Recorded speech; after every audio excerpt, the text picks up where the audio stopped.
We're now on top of Ocean View Park here in Bislig. Yan atang kinikreate, binibuild na parang diversion road. Mukhang maliit. We just left Trento kanina an hour ago. Tingnan natin yung view ng Bislig Bay. This is yung sa taas. They have the resto here. So you go here. Ang ganda. Wow. Mainit lang but nakuveran ng pine tree. So this is it. We're in Bislig.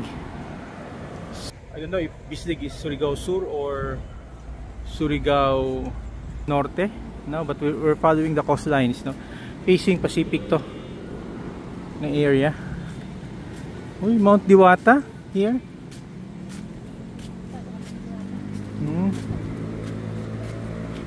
Bislig Bay. Wow.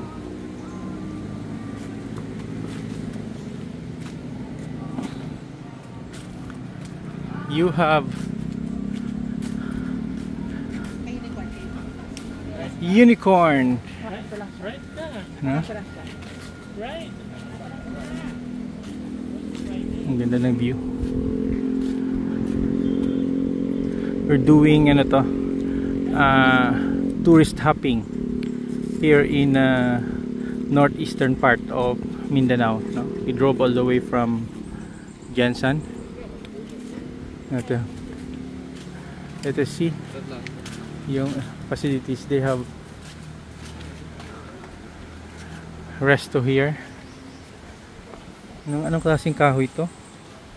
Naming kahoy, oh. Right on top of the hill. What type of tree ito? Kung lang dito is they cemented, no? Pataas cemented.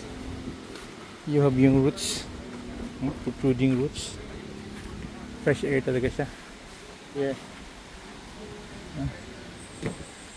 Ano mag ha? So?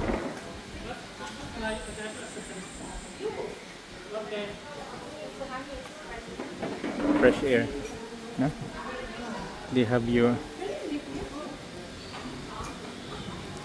may restos na dito. Let us see kung ano yung pwedeng makain here. Umakyat na rin kami. Sobrang taas. Let us see. Ito yung mga fish. Yan yung mga food nila. Mga burgers. Tingnan na kung they have yung schnitzel. Bislig Bay.